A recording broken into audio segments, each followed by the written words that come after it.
Good afternoon, everyone. This is Christina Osborne from ISO Stakeholder Affairs. I'd like to thank you for joining the call related to the July 2021 Summer Market Performance Report.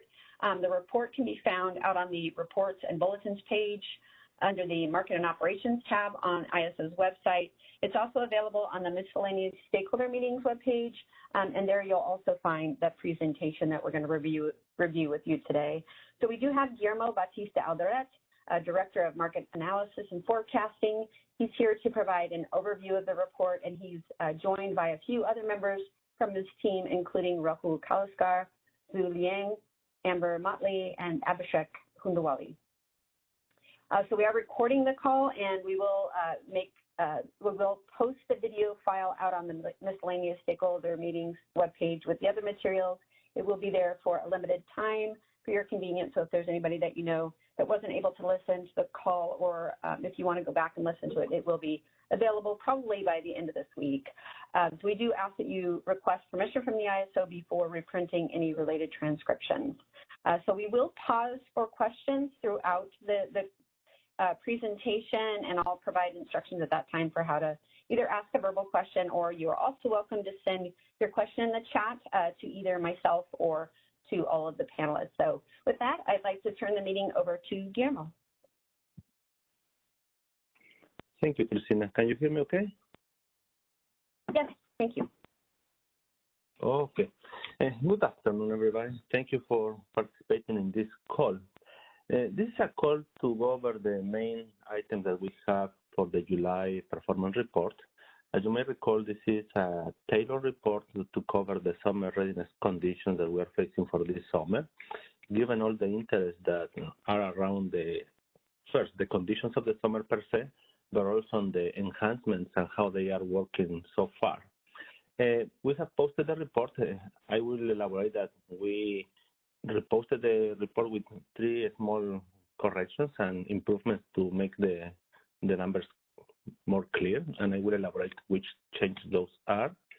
And I hope that we can have a meaningful discussion for the next 80 minutes or so. And now, in this week, we are also going to have the Market Performance Forum meeting. If there is any specific item that you feel that should be included or discussed further, I think we can leverage on that upcoming event and have a follow-up discussion if need to be. The intent here is to specifically cover what happened for the month of July. And July happens to be so far the most interesting month of the summer in 2021. Together with me, we have several members of the analysis and forecasting team. We have Rahul, Amber, Julian, Abhishek, Michael. And there is a large set of people that contributed to this report, and we will be happy to discuss the findings. Let's go to the first slide, Christina. Okay, this is just the tracking of all the summer enhancement components that we have so far. As you may recall, we start deploying different components through the summer. By the end of July, that is the period that we are covering, all but a couple of items were not implemented yet. And these were the reliability demand response dispatch and also the load, exports, and wheeling priorities. The rest of the items have been implemented at some point on time through the months of May, June, and July. Therefore, because of the implementation of the load, export, and wheeling priorities, it was until August 4th, we really don't have anything specifically covering that enhancement for the month of July. We will be reporting the findings and the performance of that specific enhancement in the upcoming month of August. As usual, we expect that we would be able to post the August report somewhere in the second half of September.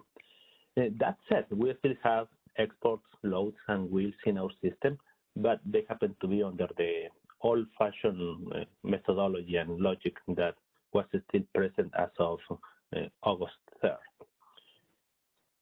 There are other components that may be activated or may be driven by specific events, such as the minimum online constraint for the state of charge, or the RDR component.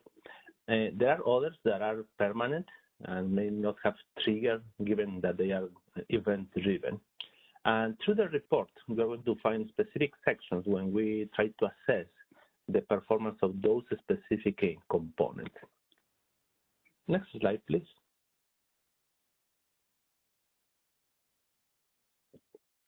To put in perspective how conditions are, we have been tracking closely, obviously, the weather, the temperatures, because they have a straightforward impact on the loads and the performance of the system. Similar to June, we have a heat event through July that happened around the period of July 8, 9, 10. And there was also another heat event by the end of July, pretty similar actually to what happened in June. The consequence of this is obviously the stress that it puts in the system. And the interesting part to take out of this diagram as you have here for the temperatures is not per se that it was a heat event, it's the fact that it impacted basically across the west areas. And that makes things more complicated, more interesting, because it's not just the CAISO balancing area who is dealing with that conditions, but many other areas. And therefore, the competition for the scarce megawatts is tighter. There are few megawatts, and given the fact that the whole West is tight, this really put a stress across the West. And that is really the takeaway of these conditions. Next slide, please. When it comes to the demand, given these heat event conditions, you can see that the demand in the CAISO system was not that extreme. It was in the range of 43,000 megawatts. July 9 happens to be so far the peak for the summer, and it was in the range of 43,285 megawatts. We have seen higher load levels, obviously, through the summer. Last year it was around 45,000 or so. These are not that extreme. Given all the conditions, it's about how tight the Western interconnection was as a whole. When we compare that load peak, that is the daily peak value for the demand, against the monthly showing CEC forecast, we didn't exceed that forecast. When we come to the RA plan that we have, and we utilize the monthly showings of the RA, we can see that we have still a good buffer in comparison to the load demand needs that we have. And that need is comprised of, obviously, the load plus the operating reserves. And we can see that, in general, we were okay for the month of July. Next slide, please.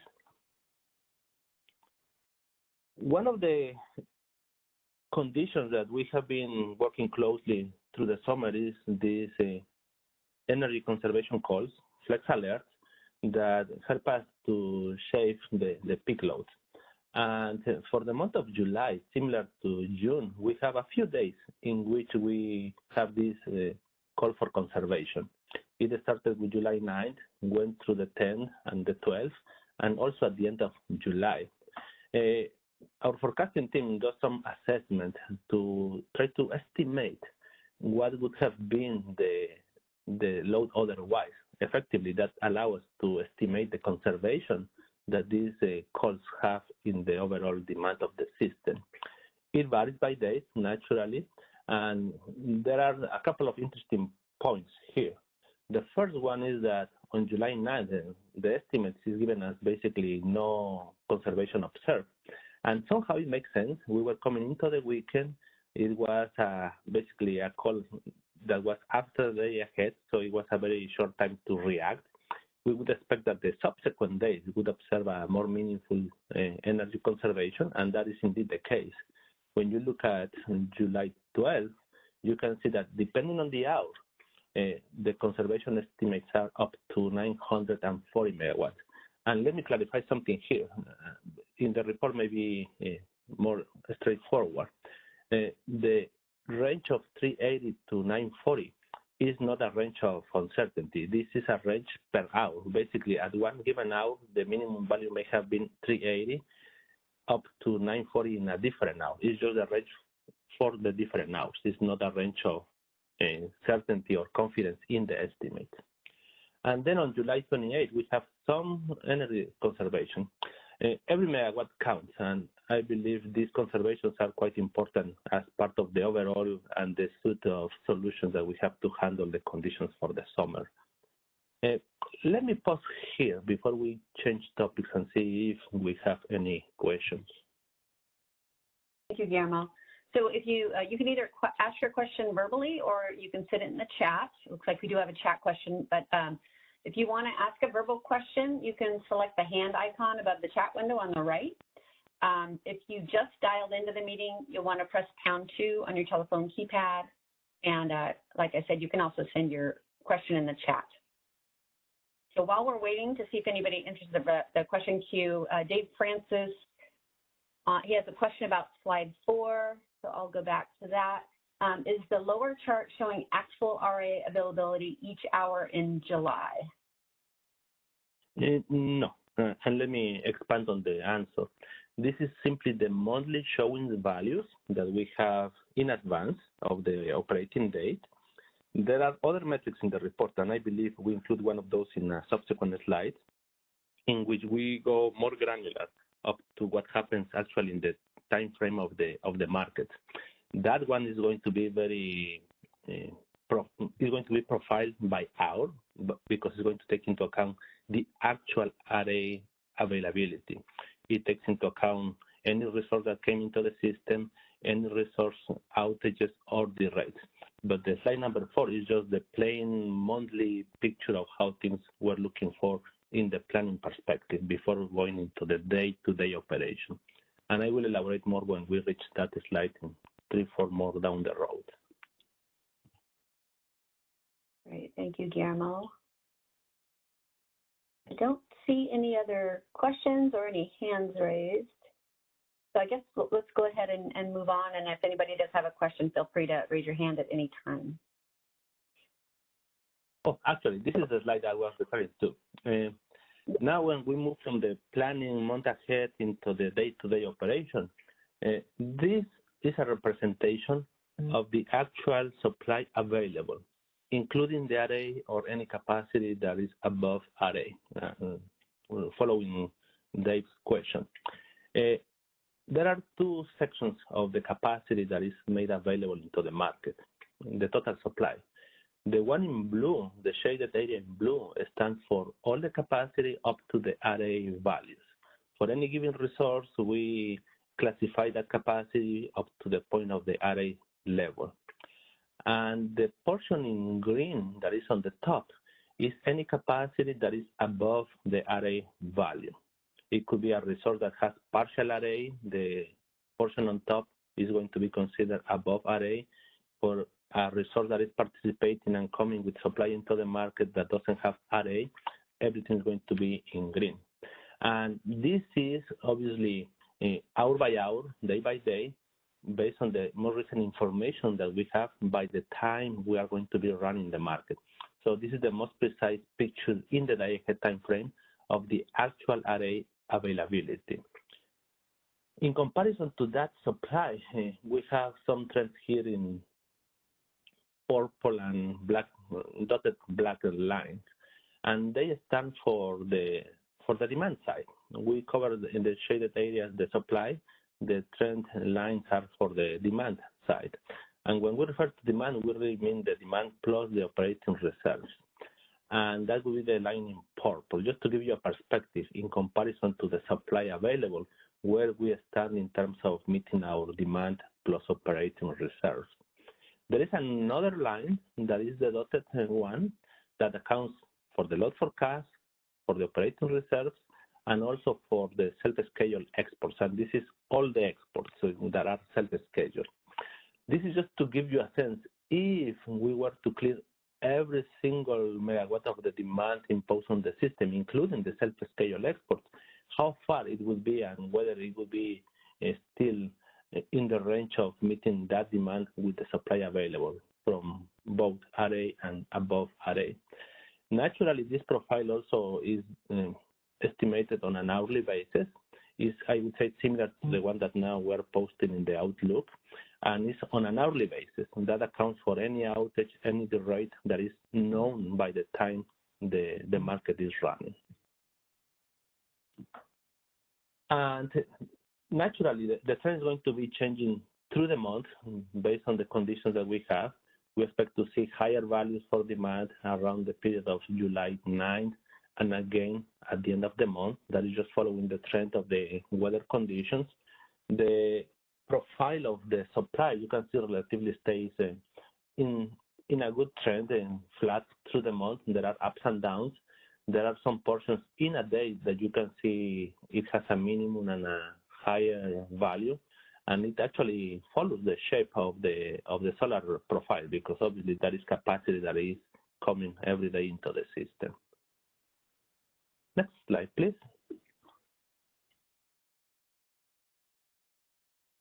A different perspective of the overall conditions has to do with the exports. Given all the interest that we have through the discussions of the summer initiative, this is one area that we keep a close track. And the exports are not all exports are created equal. And I think this is one of the very subtle things that we have to consider when we are talking in general about exports, because there are different types of exports and they mean different things depending where you are looking at what market you are looking at. And this profile shows the overall volume of exports is on an hourly basis, and this has the whole month. Now, there are multiple groups to classify the exports. And I can tell you upfront, this classification is an accounting exercise to see the nature of the different exports. There is more than one way to do it, and depending how you want to portray information, you can put some exports in one group or the other. I think between the month of June and the month of July, we have tried a couple of variations to be more precise on how we classify the exports, but still there is some room for interpretation where you would put some type of megawatts. And let me expand on this, because I think it's critical for people to understand how the exports are classified. And let me start with the gray portion. That is the exports related to existing transmission rights, ETCs, or transmission ownership rights, TORs.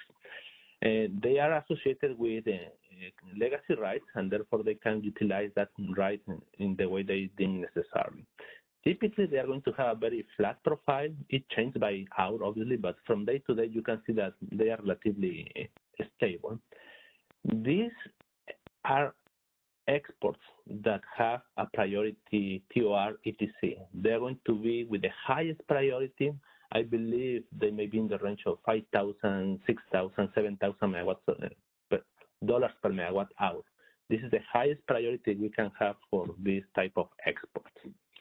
In some cases, these transmission ownership rights exports come implicitly together with an import. So it's not really an export that is sucking capacity from the supply side. They are in balance, and it's basically just to utilize the path of the transmission rights with an import and an export. So in some cases, you could deem this to be like a type of wheel. However, they are not explicitly flagged as wheel or bidding as wheels in our system. But when you have an import associated with an export, and each one has these extreme penalty prices, these extreme penalty prices effectuate the same way like a wheel. But again, strictly speaking, they are not wheels because they are not flagged or bidding as such in the market. And right there, we are talking about 1,000 megawatts of exports that are part of the overall construction of the market. Then we have what we call the day-ahead wheels. These are wheels that came as explicit wheels in the day-ahead market, and now they are rebid to preserve wherever they got clear in the day-ahead market into the real time. They carry over with the explicit condition of being a wheel. And you can see it's a steady amount through the month. That is different to what we call the implicit day-ahead wheels. And implicit comes here for interpretation, and this is what I was referring to earlier, that there are different ways how you can gather or group these wheels. Implicit wheel means that originally they were explicitly bid in the day-ahead market as a wheel. There is an import, there is an export, and they are associated with a transaction that treat them as a unique transaction. And the market is going to ensure that they clear imbalance. However, when they are moved from the day ahead into the real time, they no longer come as an explicit wheels. They may have the import and the export, but there is no relationship that tie them together and force them to clear imbalance. If we have extreme condition in the real-time market, very well, the import and the export of that implicit wheel can clear in an imbalanced condition. So we do not enforce those as explicit wheels, and therefore there is no constraint in the market that force them to clear imbalance. It's just that when they were carried over from the day ahead into the real-time market, by the way it was bid, they no longer come as a wheel. So in that sense, the import is going to be treated as a typical self-schedule. The export is going to be treated as a self-schedule, but they are not being forced to clear imbalance.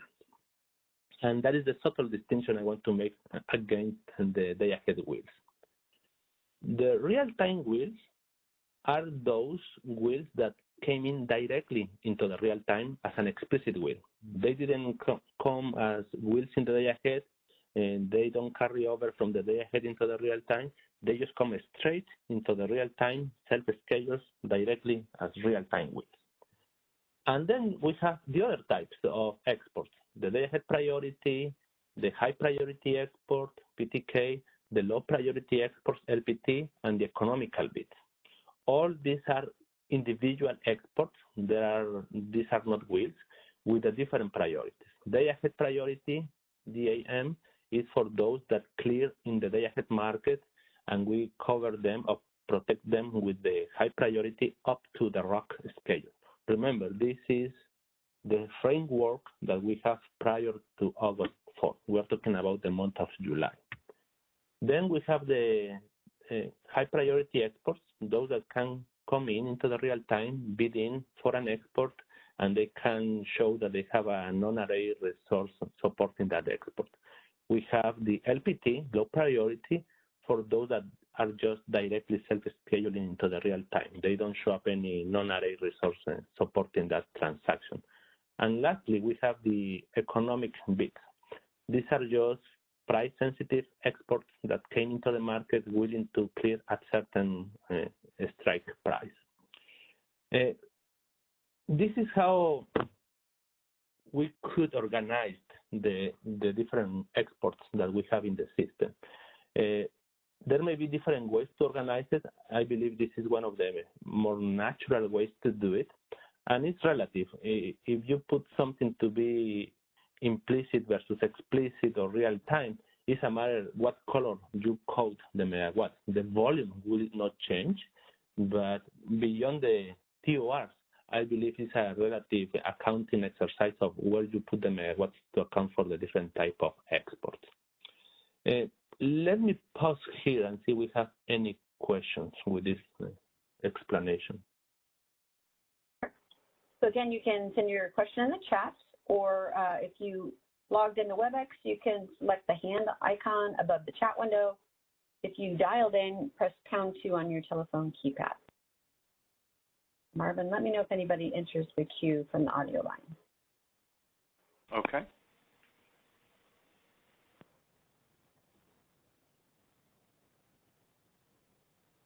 Let me know if you have any trouble. You can either reach out to the event producer or myself if you have trouble raising your hand.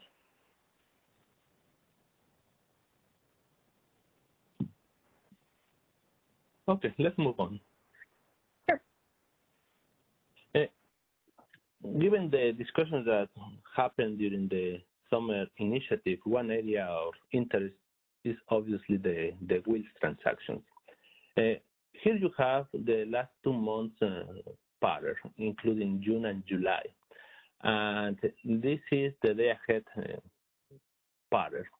We can see that in the month of June, we have a high volume of wheels that happen to be during the time of the heat wave, around June 17. For the month of July, you can see that the trend is more consistent. There are wheels all through the month with higher volumes naturally around the heat wave of July 9, 10, and again by the end of the month. The matrix below highlights just the paths that are mostly used for these wheels. And the color code just tells you the volume of those paths. The highest volume of the wheels in the day time frame were typically from the knob to the Palo Verde, and also from Palo Verde to Malin, and that typically happens at the end of the month when we have tighter conditions in the north. And the second part was also from Malin to Palo Verde. And effectively, these are transactions flowing through from the northwest to the southwest. Next slide, please.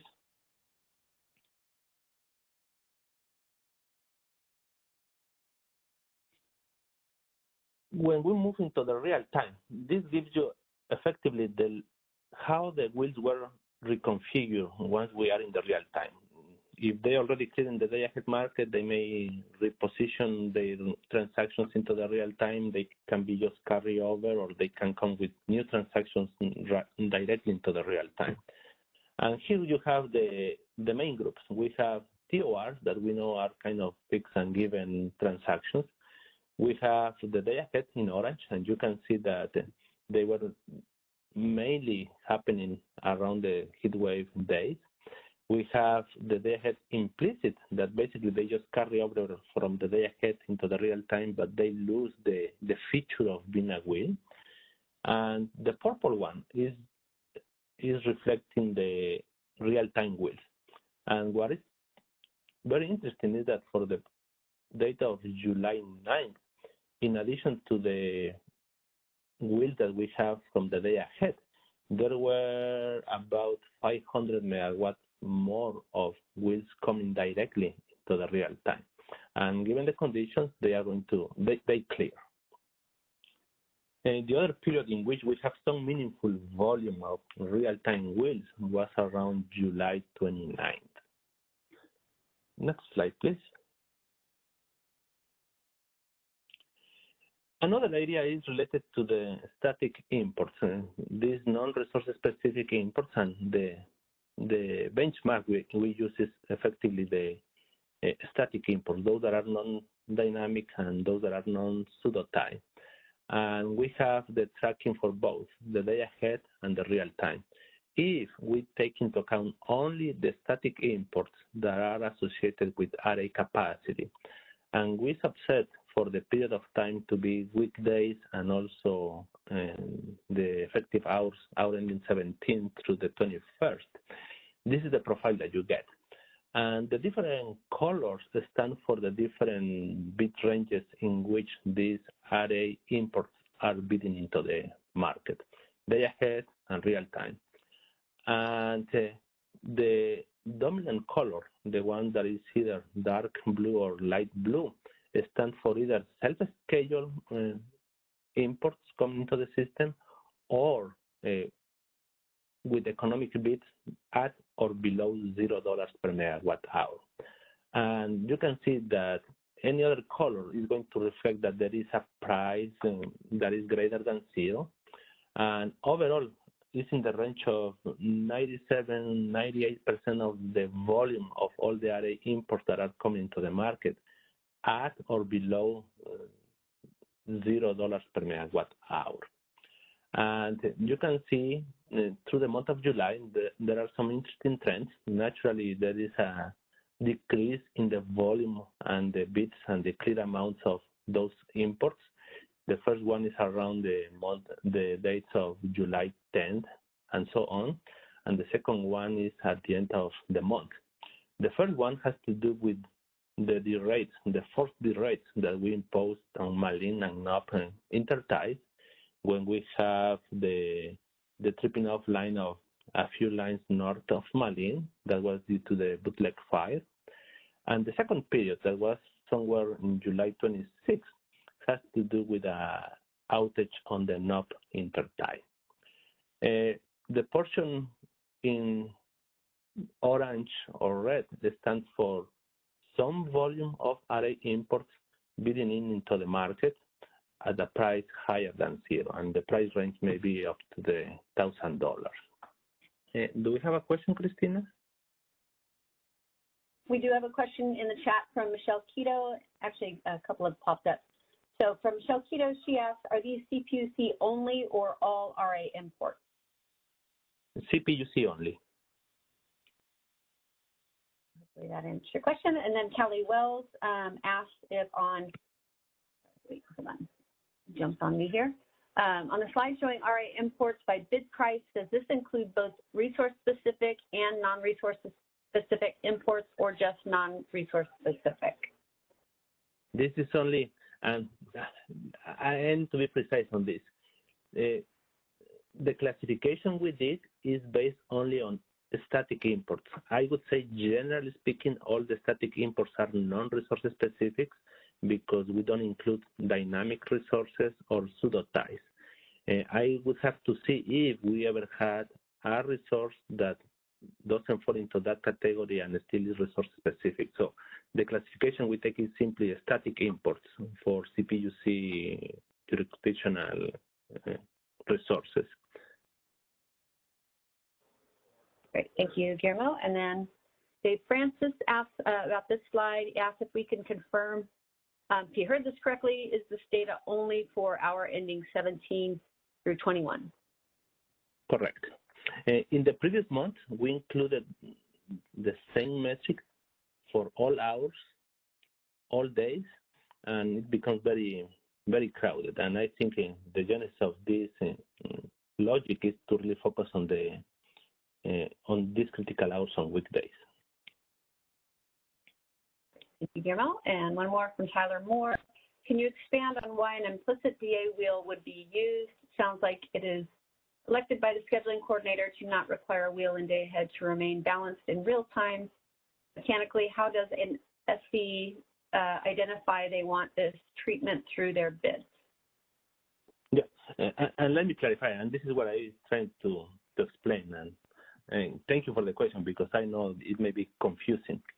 This is no more than an accounting exercise of how to classify the exports. It doesn't mean that the market is not honoring the way the bids are structured. And by the way, we're not talking about this slide. We're talking about the previous or two slides ago.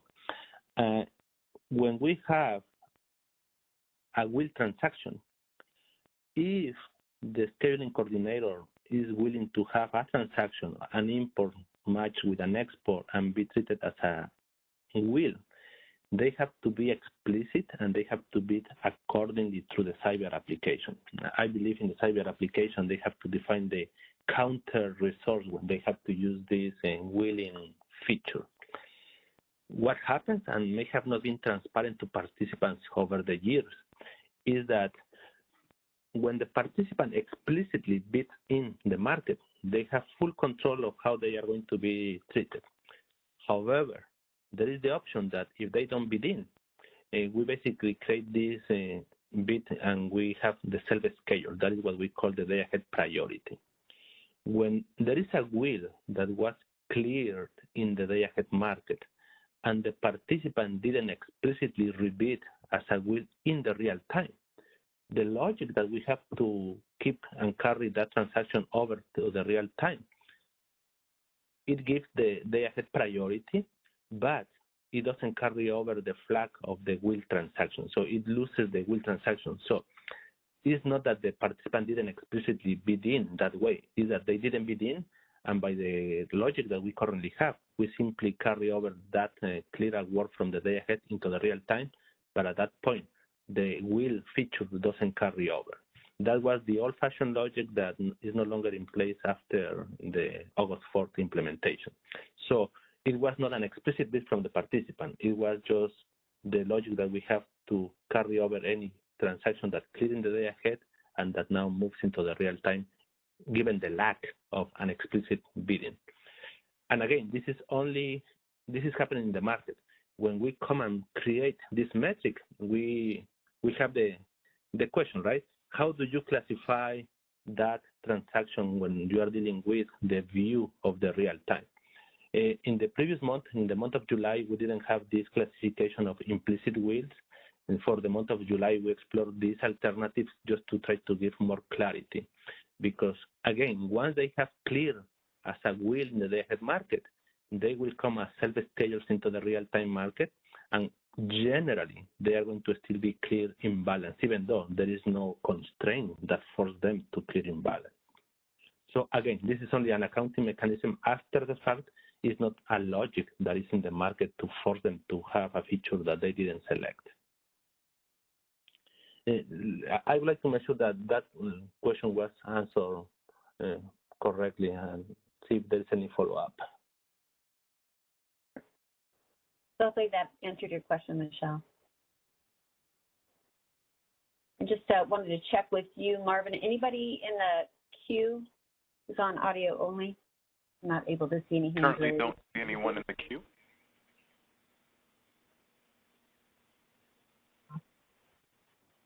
I don't see any follow-up. Okay. Want to move on? Yes. Okay, changing topics. Another area of interest, obviously, is the addition of capacity coming from storage resources. We have seen through the summer the explosive addition of capacity coming from storage resources, and that is good news. So having that additional capacity is obviously good for meeting our expected demand. This plot just highlights two trends. One, side to side, June versus July, and the other one is over the 2 months, but on a different distribution.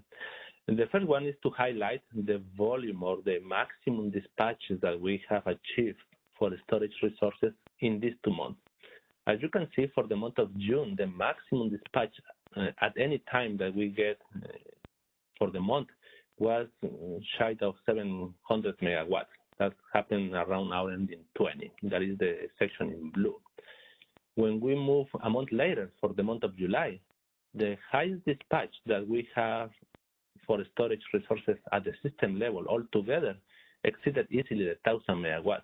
So that's a very nice increase of capability that we have in the system with batteries. And if you want to see the progression of additional capacity over this 2 month period from June to July, the plot in the lower part just highlights how that maximum and minimum dispatches have been through the 2 months. And you can see how it's just widening up as the time progresses because we have more resources and obviously we can achieve higher levels of overall dispatch for resources. And this is a good thing. Next one, please.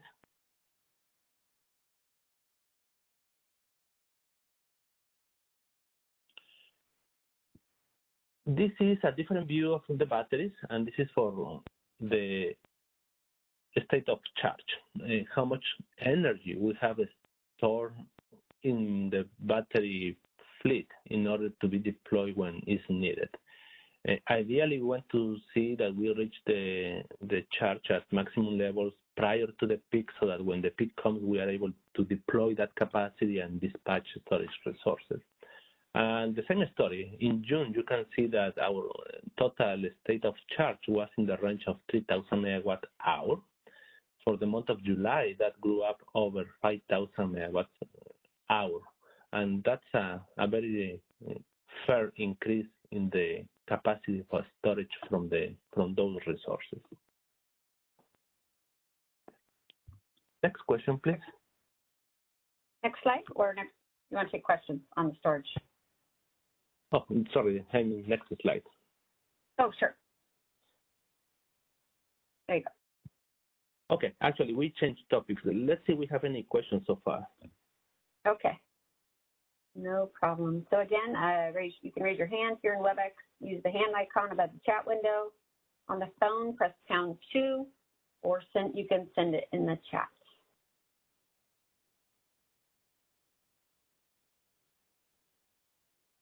We'll just give it a minute.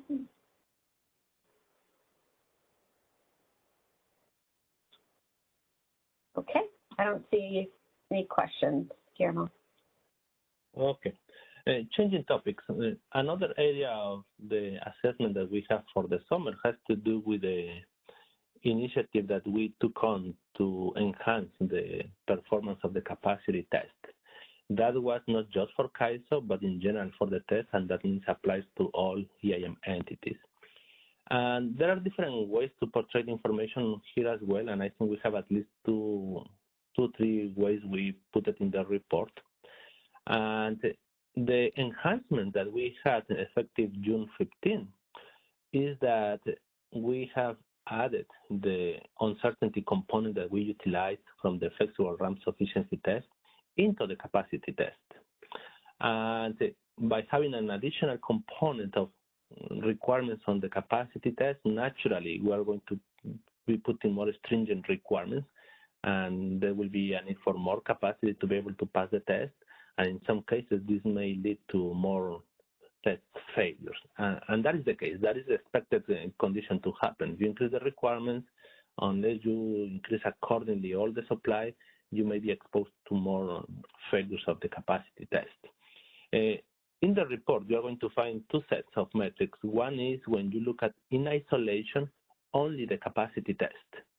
And we focus a lot on the upward capacity test because that is when we are dealing for the conditions on the summer tightness.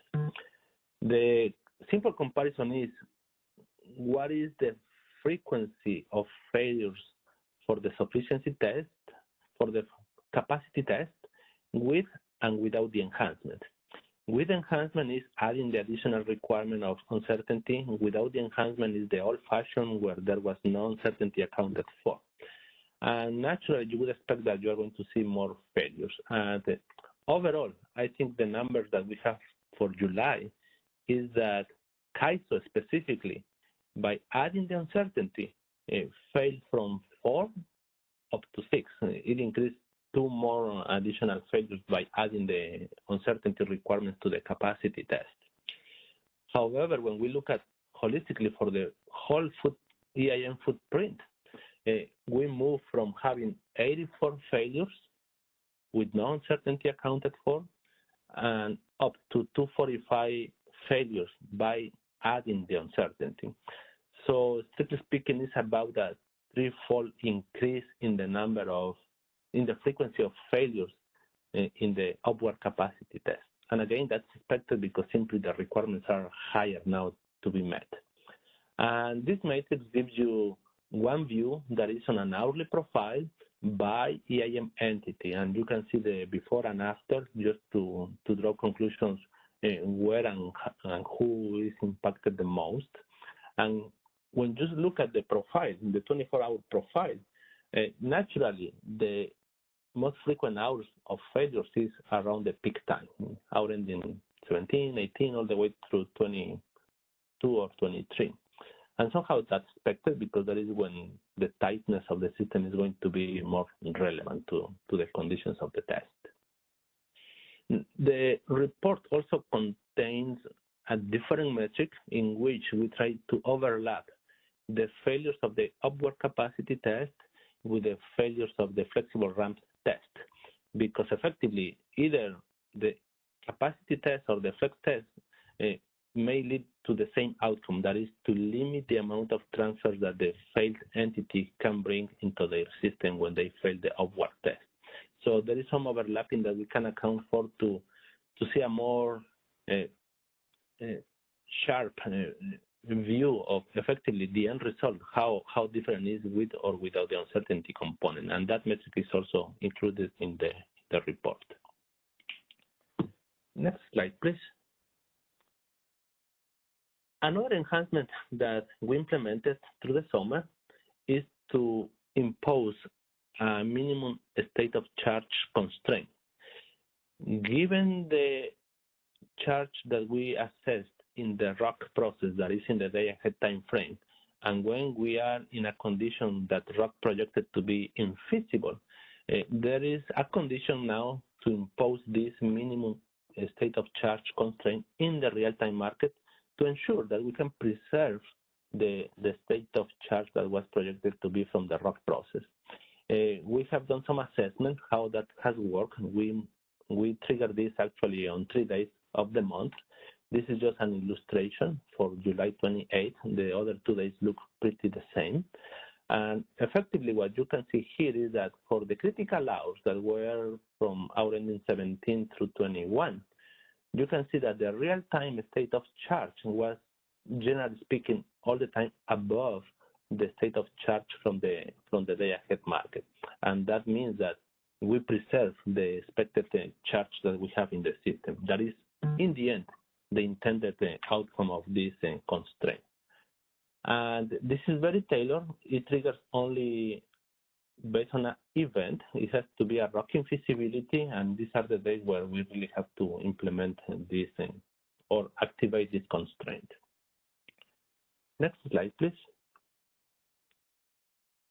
Another enhancement that we had is that once we are in an emergency and we start arming loads and we start releasing operating reserves to be able to meet our energy needs, in order to preserve the price signal, let me step back.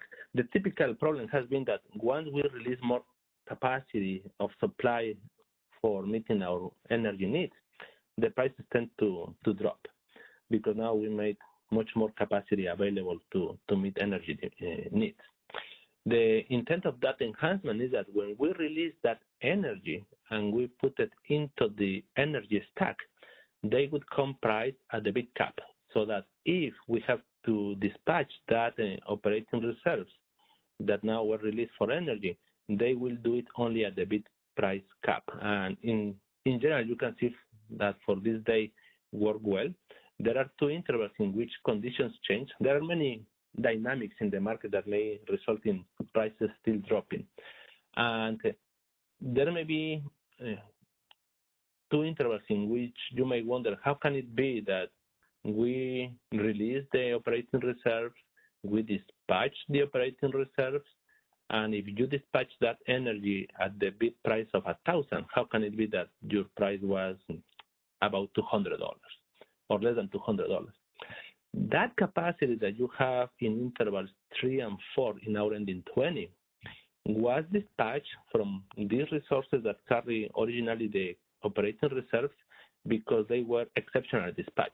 It was not the economics of the system that dispatched those resources at that level. It was that they were already exceptional dispatch earlier in the day. So when you come to this time of the peak, you can still count that capacity is coming from those resources that carry operating reserves, but they were not dispatched based on the economics of the system, that the price was around $160, but rather because they were already on an ED. Christina, do we have any questions? We do. We do have a chat question from Callie Wells. It's on the previous slide. And she asked you, at what prices the batteries were charging due to the stock constraint? I don't have an answer. I will try to have it for next Thursday, Kelly. The tricky part is that it's location specific, right? Different batteries and different resources are going to see different prices depending on where they are located. So I don't think it's going to be a price. It may depend on what resources, and with the number of resources, there may be a wide range of prices at which they were dispatched. I will see if I can add more color to the MPPF. Thank you, Guillermo. Oops. Okay, we do have, hold on 1 second, my screen is tiny and we have a lengthy one here. Hold on a second.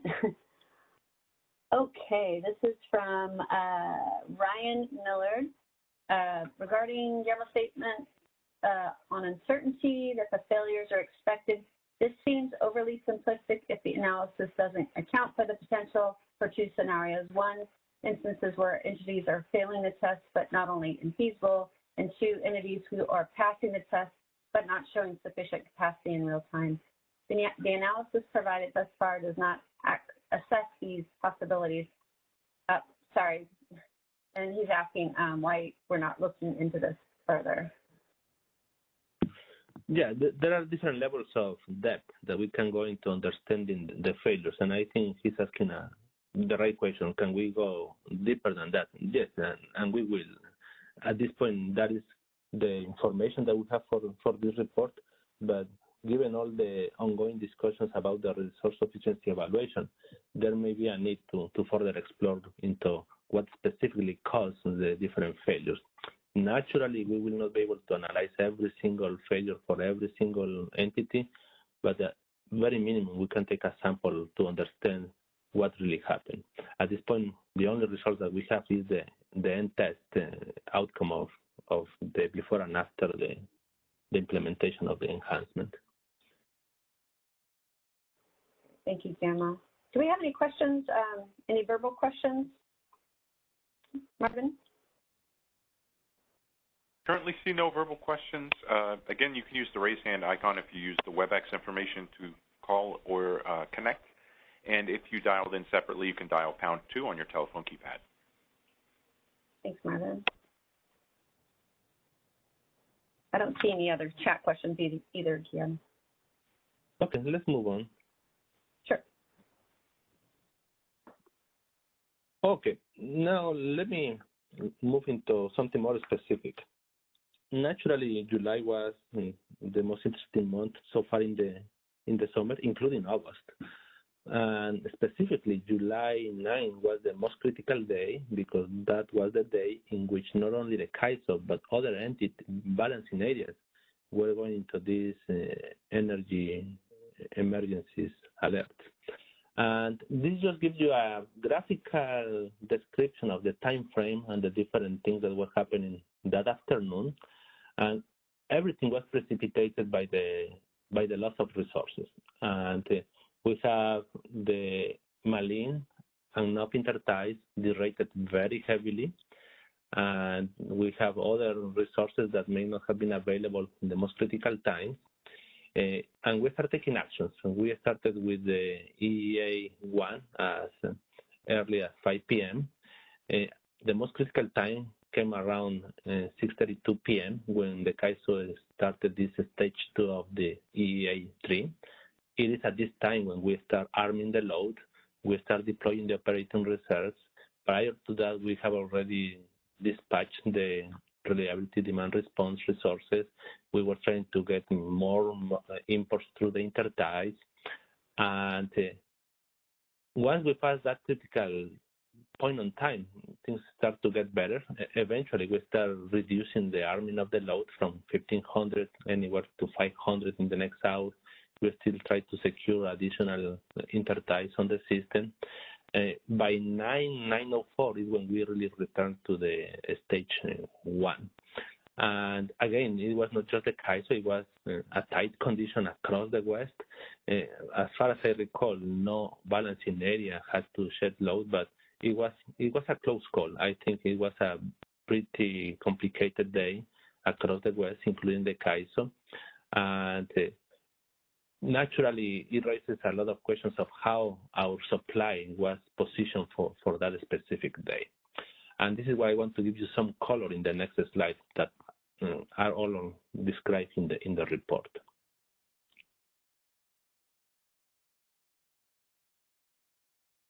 Okay. I think I have a question. Let me try to cover a couple of slides and we can come back to the last question that we got in the chat, just to have a more natural discussion on that. Okay, so this is the view of the capacity that was available in the market. This is the day ahead. And it compares, it's the same structure that we described earlier for the whole month. This is a closer zoom into these specific days. And it gives you some color about where we were positioned in comparison to that supply relative to our load forecast plus operating reserves. And then if we use the adjusted load forecast, that is some discussion, we have had some discussion in the past about this adjusted load forecast that we use in the ROC process to account for the weather uncertainty and other uncertainties that we may have in the system. Plus, if we add also the self-schedule, that gives you the full view of if we were to meet every single megawatt of demand in the system, how our demand will be positioned. At this point, you can see that even with capacity above array, the picture was still okay in the day-ahead time frame, that we have enough supply to meet the projected demand and operating reserves. And things naturally change dramatically once we move into the real time. And this is what I would like to elaborate now. Can we move to the next slide, please? This is a view of the real-time market, and this is a view only for the intertie transactions. It includes the imports and the exports to each side of the equation. Imports is additional supply, export is additional demand. The dark line is the trend of the net interchange, effectively the algebraic summation of all the imports and exports. The imports are classified as in two main groups. One that is all the imports, but Malin and NOP, because there is a color specifically in purple to track the capacity coming from Malin and NOP interties. In either side, the supply, the import, or the demand side. And we also overimpose the EIM transactions. This is real-time EIM transfers in the 5-minute market. And there is a blank starting now ending 17. It was a temporal period of 2-3 intervals, because that is the time when we effectively have to run a contingency to reset the system and bring in the information of the derates that we have in the system. The very interesting pattern that you can see here is the shrinking of the purple area. The purple is tracking the import that we were getting from both Malin and NOP together. Before and after the derate, you can see how much imports we lost. Now, you can see that for most of the time, we rely on additional EIM transfers. The majority of the intervals, they were imports into the CAISO. And that gives you the total net interchange that we have according to the last view of the last opportunity of the market. That was the 5-minute market. Between the 5-minute market to the actual operation of the system may still happen a few things here and there. You may have age deviations, you may have resource deviations that may give you a slightly different picture to what the last opportunity of the market had. That is one of the most prevalent patterns to observe. Naturally, we lost that supply in addition to other supply from internal resources. Next slide, please.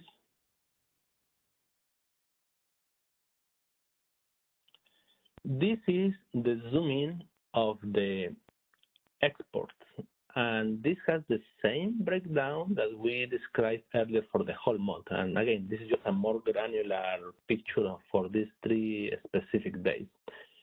And one of the typical questions we have gotten is why under this type of conditions the market was still clearing that level of exports.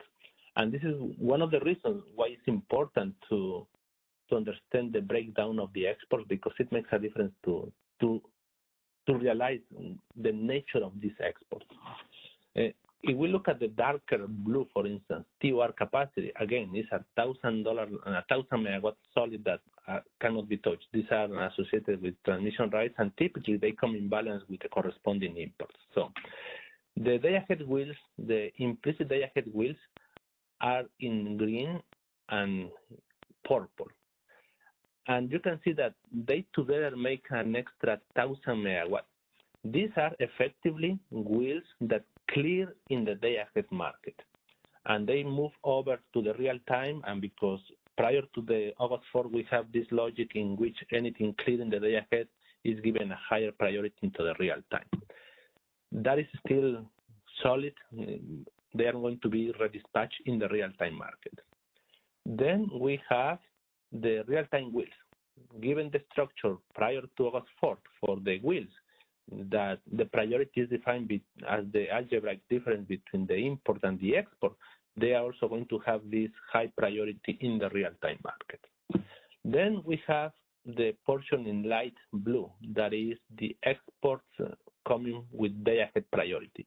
These are standing alone exports clearing the day-ahead market that come into the real time with a high priority called the day-ahead priority.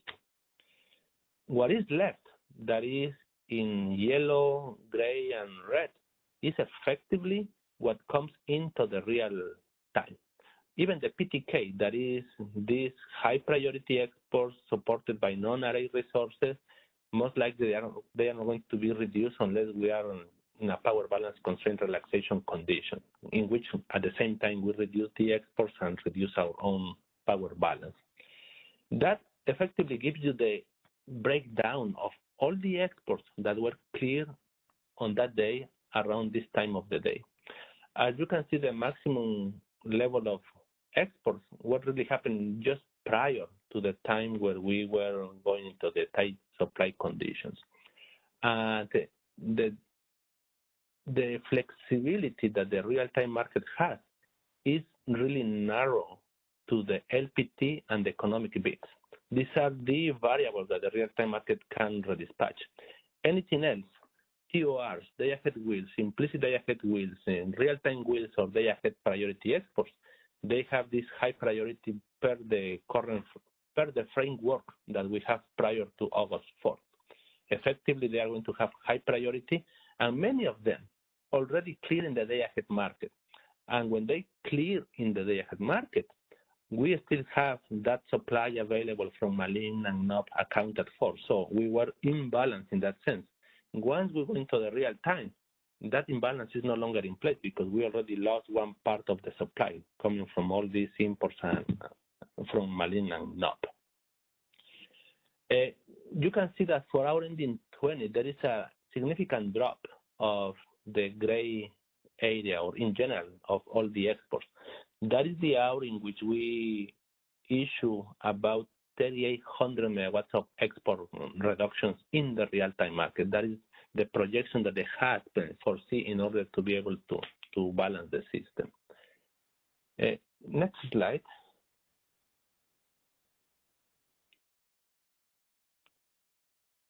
And following with the discussion of why we clear that many exports, right? The point here, I'm trying to answer the question that we got from the chat, has to do with the overall conditions. The exports are not looked in isolation to what's happening. It's a component of the overall optimization and clearing process that we have in the market. In typical springtime, you can see that there is a very good correlation between the volume of exports that we clear versus the supply that we have available. And typically, we can have sufficient supply, mostly coming from solar resources, that we are able to export, right? As we go into the evening peak hours, naturally the trend starts to slow down and the export reduce by the time we run out of the solar generation. And remember, these are the days in which it was not just the CAISO, but many other balancing areas in the West were tight. Naturally, there will be high demand for any megawatts in the system. And if you put together that with the rate that we have in the Malin and NOP interties, that naturally just reduces your supply. But again, many of the exports were already locked, and many of those were coming actually from the day-ahead market. So there is no variables in the real-time market that allow us to regain or to reconstruct the balancing of the export that already cleared in the day-ahead market. Okay, let me pause here and try to go through some questions that we have, Christina. You just start up with Michelle Quito's question.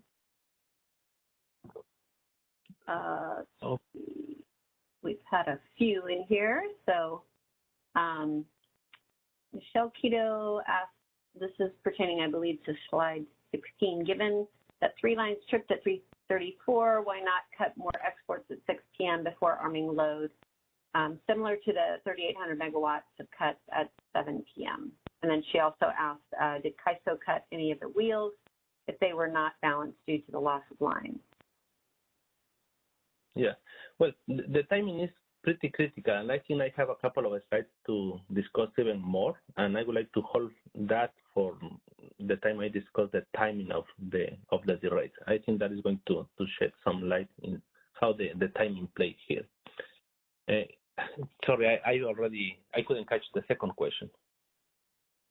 Oh, she asked, also, did CAISO cut any of the wheels if they were not balanced due to the loss of lines? Yeah, well, I think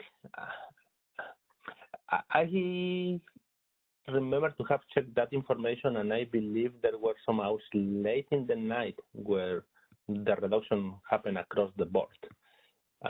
But I will also like to defer the discussion a little bit for the next topic because it's quite relevant to the discussion. So let me hold also on that one a little bit. Okay. We have a few from Dan Williams. There's one, he has a question about slide 16. Are you able to share more information on the manual import/ties purchases and the price and location associated with them? That's on slide 16. Yeah. In the report, we don't have that level of information. I will see if there is any way we can put something of that in the MPPF, but given the short leading time, we may not be able to put the information. But let me take the point to see if there is any way. Okay. And then Dan had a question on slide 17. Let me go to that slide. It appears the above RA energy includes imports set at the intertie scheduling limit. Does the CAISO have a report showing the non-RA import bids that were available but did not clear? Not in this report. We have tracked that metric. We indeed reported that a lot in the summer 2020 performance. But yes, we didn't create that for this month of July. And I think, well, actually, there is one plot in the report that gives some color on that. I don't remember, but it's in the section of the July 9th. I will refer the participant to check on that plot because I remember there is a breakdown of the capacity that was coming on the Malin intertie and how is that relative to what actually cleared in the system.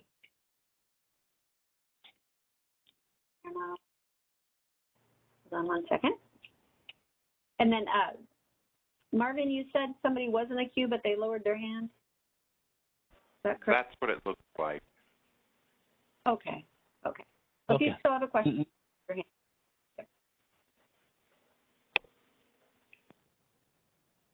Okay.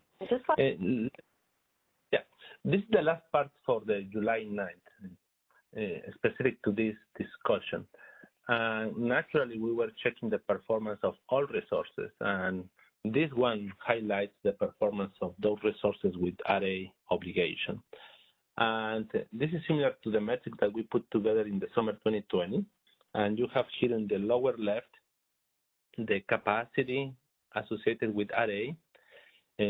With the dotted red line is the RTD dispatch, effectively how much it was dispatched for that resource. And you can see that there are some obvious differences. Naturally, for instance, solar, the RA capacity for that time of the day was projected to be close to 5,000 megawatts. By the time of the day, they were already down to about 1,000 megawatts. We have on the right-hand side of the same plot the gas, just because it's a different scale. And you can see that the RA was in the range of 28,000 megawatts, and the performance of the fleet was around 25,000 megawatts. That is about 3,000 megawatts of difference between the RA capacity accounted for versus the actual performance of those resources. We have the wind on the other side producing more than the RA, and that was a help in that case. We have PDR resources that were half delivering, and this is not based on the actual performance of the RA. This is simply RA capacity against RTD dispatches. Some of those resources didn't even have a bid for that time of the day. We also have the batteries, the storage resources on the other end, and you can see that they performed well. They were procuring above the RA capacity. And if you want to see more granular information of where we were missing megawatts in terms of the array capacity, the upper plot gives you some sense of that specific point on time that was nearby the peak time. And this is the capacity that was array for the month, but somehow it was not dispatched in the market. And the reason is in the different colors. And you can see that the dominant reason was outages. We have the outage on the rates on the NOP and Malin interties. We have outages of internal resources, and this just gives you the most meaningful differences by resources. It doesn't account for every single megawatt difference, just for the top resources. Right there, you have about 5,000 megawatts of capacity that was simply not available at that critical time. Next slide, please. Now, as part of the analysis that we do, obviously, we want to understand how conditions work out, how the enhancement perform, and as a natural outcome of this exercise is that we find issues that for things that didn't work ideally as they should by the time we were running the market and operating the system, and they are roughly described in the report.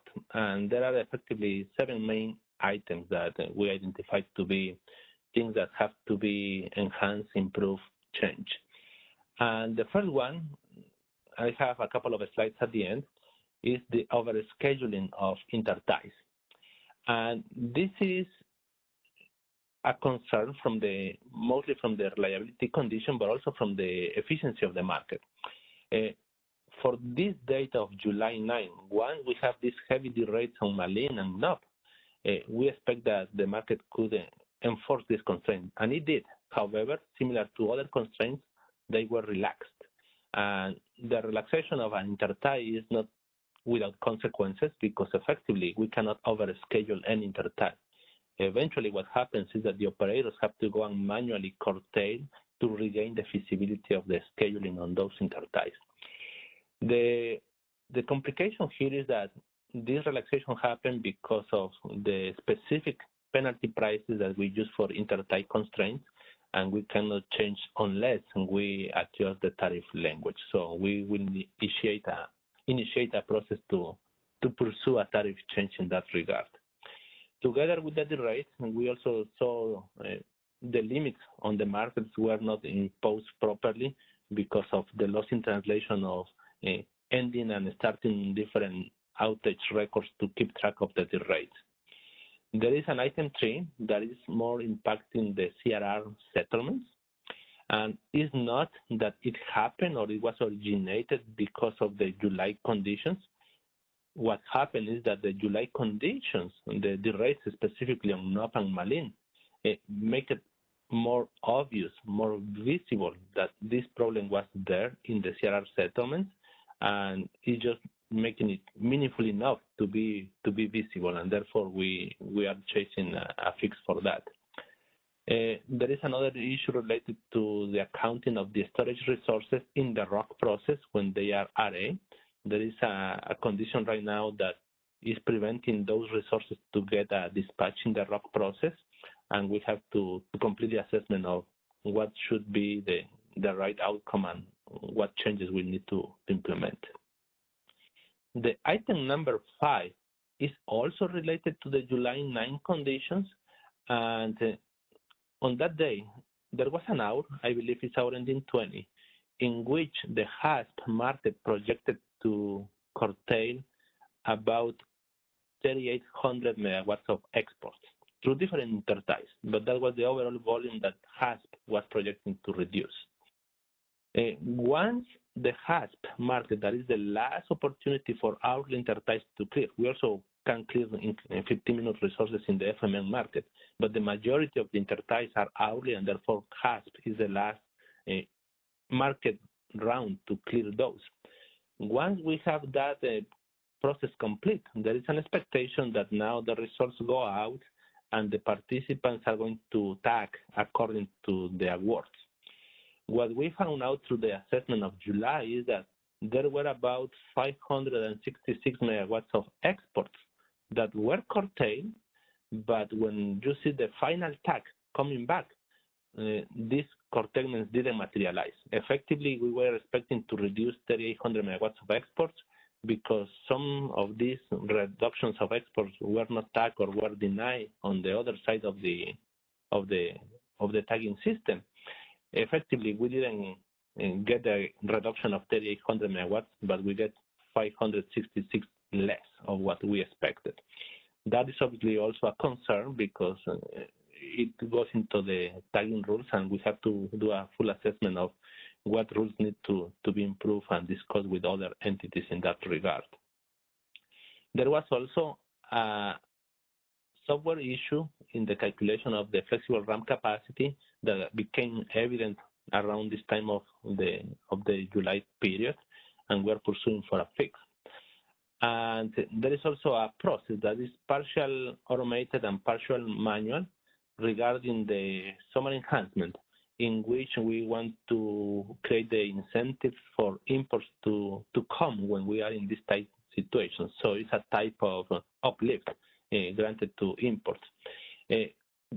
We triggered the event, we triggered the condition. There was a piece of information that has to flow manually from one application to the other that didn't happen. And because of that, we couldn't have all the settlements information ready on time for this round of the analysis to assess the implications of this summer enhancement. That is a cleanup that we have done moving forward, but now we have to do the cleanup retrospectively to trigger that condition and assess the implications of this import uplift. Okay, let me go to the last topic, and we can leave the questions at the very end because I think this is a very critical topic I would like to bring to the discussion. We have this condition of overscheduling.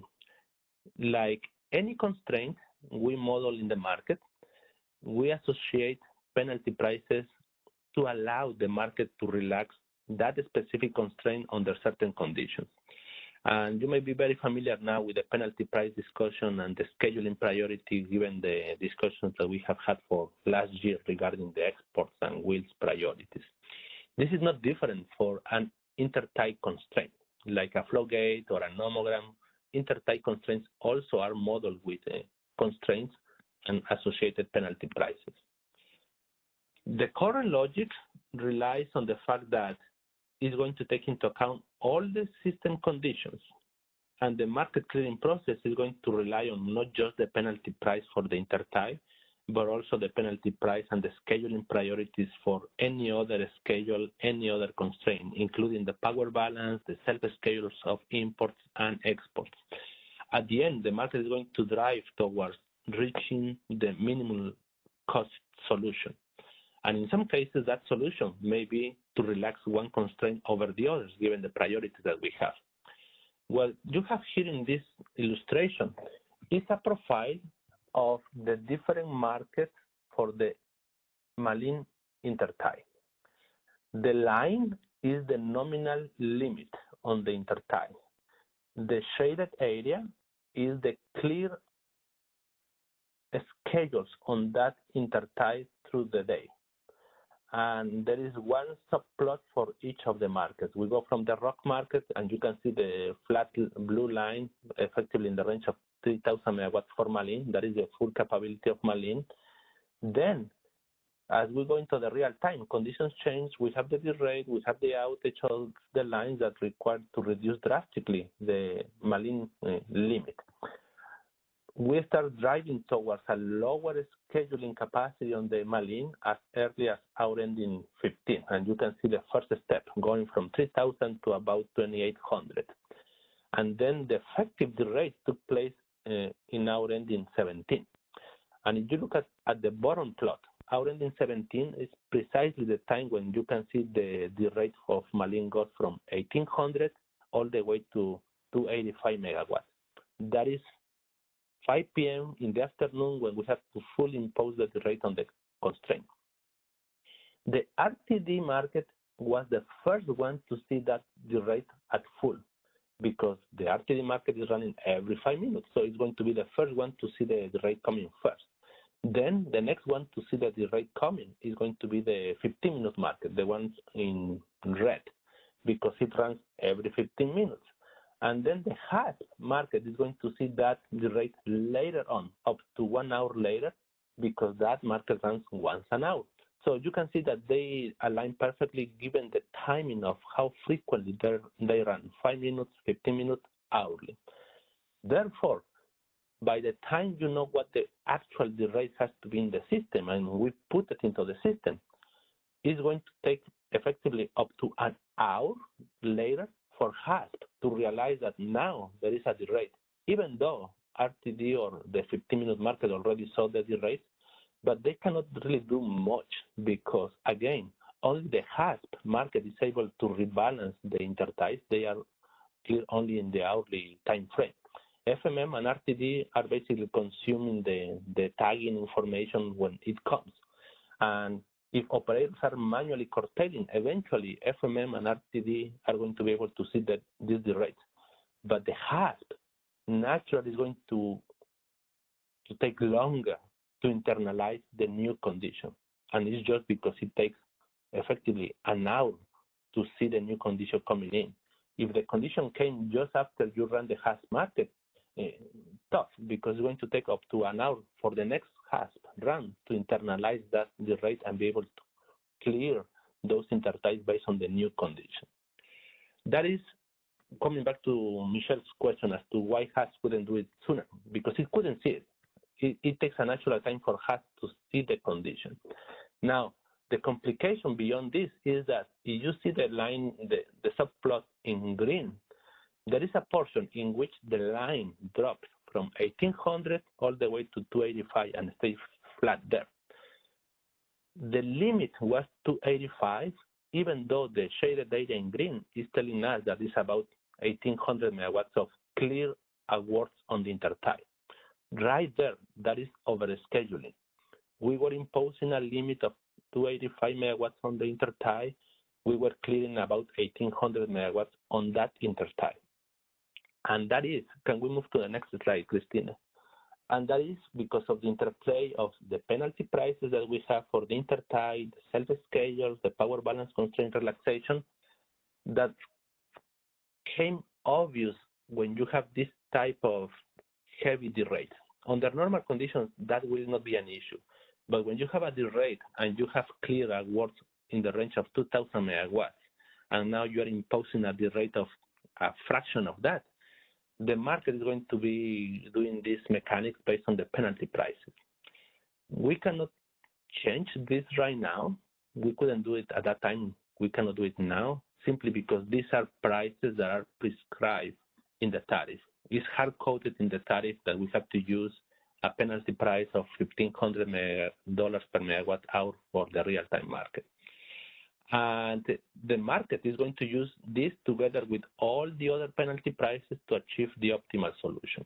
And in that case, that optimal solution was to relax the limit rather than being further infeasible in the power balance or to further reduce self-schedules coming through that intertie. The math and the economics just work that way.